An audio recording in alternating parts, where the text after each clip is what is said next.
Welcome to Voices of Healing and Justice, and my name is Dr. McNeil. Today, we're going to talk about the walking wounded. So many people walk around and they appear to be successful, happy, strong individuals walking around with this silent pain. They are our walking wounded. And so many of us wear this mask when we go outside. We say, okay, I'm outside. And when we pull away that mask, there is a lot of hurt and a lot of wounds. What if you are walking around our society and you are one of the walking wounded? Well, this podcast is for you. So let's get into it. Who are the walking wounded? If you have experienced any of these things, you are the walking wounded. They can be people at work, at church, at schools, at family gatherings. They are people all around us every day in every aspect of our lives. But there are people that are walking around wounded in silence. They could have experienced one of these things. It could come from childhood trauma. Some of us have unresolved childhood trauma.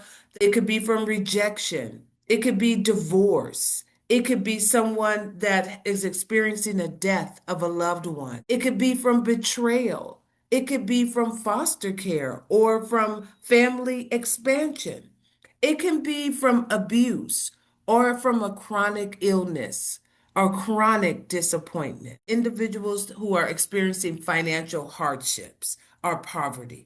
There are many people that are on the fringes of a financial hardship. Another one is broken dreams. Many of us in South Africa know and have experienced high unemployment of our youth. Our youth are walking around with a broken promise from our society.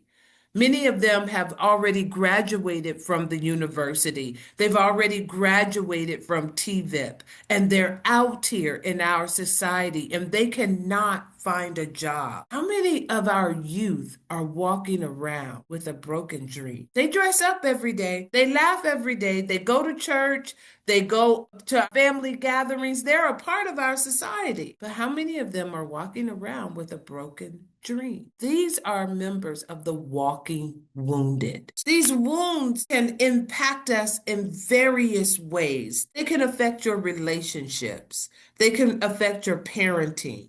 They can affect your marriage. They can impact your friendships. They can impact your decision making.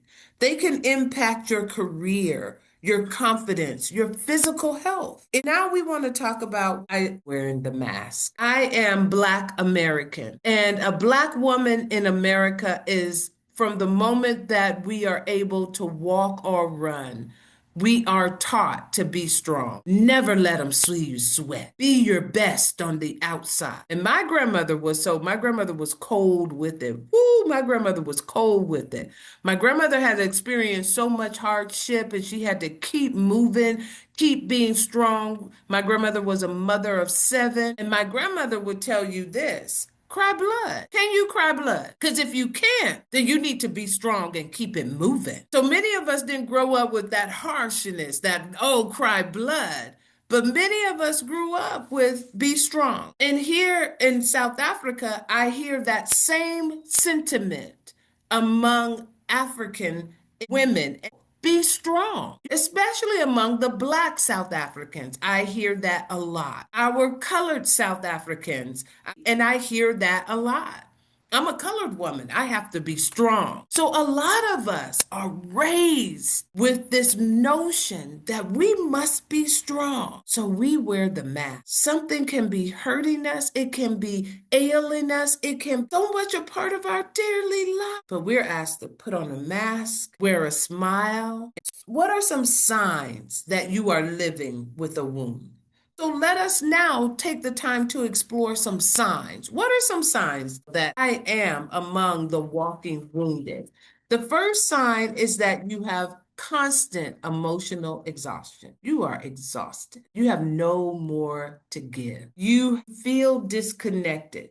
You put on your mask, you do all the things, but you feel disconnected from all of those people. Three, you avoid vulnerability. You overwork. You overwork yourself. 5, you have difficulty resting. Now, there are so many things in our society today that are working very hard to steal our sleep. But another thing that will steal your sleep and your rest is being among the walking wounded. Being a person that wears the mask in the daytime and you're so hurt, you're so alone, you are in emotional pain, and that will keep you up at night. So if you find yourself unable to rest, then you are among the walking wounded. So you say, okay, Dr. McNeil, I have some of those signs. So how do I heal? How do I heal while I'm still living? I got to go to work. I like to go to church. I like to go to my family gatherings.